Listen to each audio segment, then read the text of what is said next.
श्री स्वामी समर्थांचा दिव्य अवतार. सद्गुरूंच्या लीलांचे श्रवण केल्याने मन शुद्ध होते, श्रद्धा दृढ होते आणि जीवनाला योग्य दिशा मिळते. श्री स्वामी समर्थ महाराजांचे चरित्र हे अशाच अद्भुत आणि अलौकिक घटनांनी भरलेले आहे. परंपरेनुसार इसवी सन 1149 मध्ये हस्तिनापूर जवळील चेलीग्राम येथे श्री स्वामी समर्थ प्रथम 8 वर्षांच्या बालकाच्या रूपात प्रकट झाले. त्या काली रामसिंह नावाचा एक मुलगा गोट्यांचा खेळ खेळत होता. खेळात तो हरू लागला तेव्हा त्याने मनोभावे देवाला हाक मारली. त्याचवेळी विष्णुदत्त नावाचा 8 वर्षांचा तेजस्वी बालक तेथे प्रकट झाला. रामसिंह आणि विष्णुदत्त यांचे अनेक जन्मांपासूनचे नाते होते. पुढे 7व्या जन्मात रामसिंह अक्कलकोटमध्ये चोलाप्पा म्हणून जन्माला आला आणि विष्णुदत्त जगप्रसिद्ध श्री स्वामी समर्थ म्हणून ओळखले जाऊ लागले. यानंतर स्वामी समर्थांनी दीर्घकाळ समाधी धारण केली. अनेक शतकांपर्यंत ते समाधी अवस्थेत राहिले.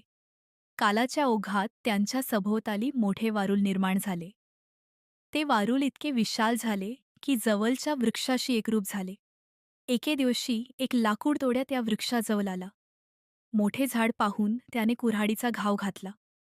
पण घाव लागताच त्याच्या डोळ्यांसमोर अचंबित करणारे दृश्य घडले.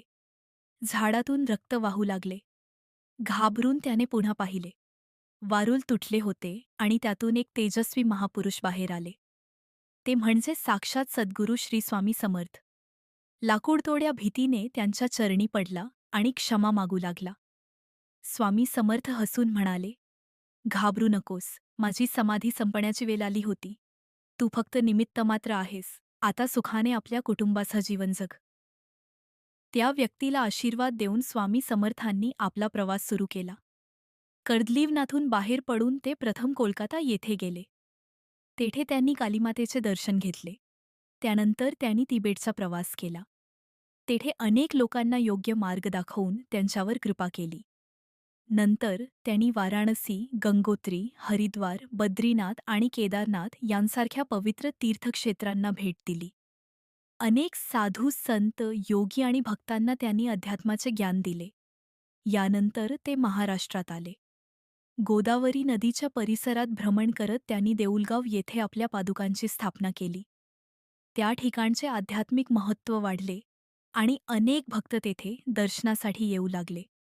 पुढे ते हैदराबाद आणि राजूर येथे गेले. राजूर येथे मठाची स्थापना झाली. तेथे गरजूंना अन्नदान केले जाई आणि धर्मज्ञान दिले जाई. अनेक शिष्य त्यांच्या सेवेत राहू लागले.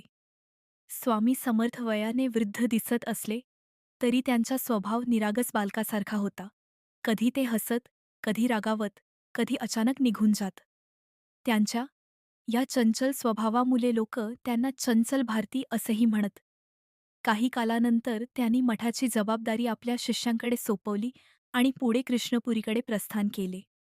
त्यानंतर ते मंगलवेढा येथे आले.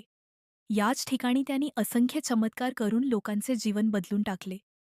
एके दिवशी सकाळी ते एका अत्यंत गरीब कुटुंबाच्या घरी गेले आणि म्हणाले, "आज संध्याकाळी मी तुमच्या घरी जेवायला येणार आहे." घरमालक नम्रतेने म्हणाला, "महाराज, आम्ही खूप गरीब आहोत. आमच्याकडे स्वतःसाठीही अन्न नाही. आमची गायसुद्धा अनेक वर्षांपासून दूध देत नाही." स्वामी समर्थ म्हणाले, "मला त्या गायीपाशी घेऊन चल." गायीसमोर उभे राहून स्वामी म्हणाले, "हे गौमाते, या गरीब कुटुंबावर कृपा कर." त्यानंतर त्यांनी घरमालकाला गाय दुभण्यास सांगितले. आश्चर्य म्हणजे अनेक वर्षे दूध न देणाऱ्या त्या गायीच्या आचलातून दुधाच्या धारा वाहू लागल्या. एक भांडे भरले, दुसरे भरले, तरी दूध येतच राहिले. घरातील सर्वजण आनंदित झाले. त्यांनी प्रेमाने भोजन तयार केले. संध्याकाळी स्वामी समर्थ आले. संपूर्ण कुटुंब त्यांच्या चरणी पडले.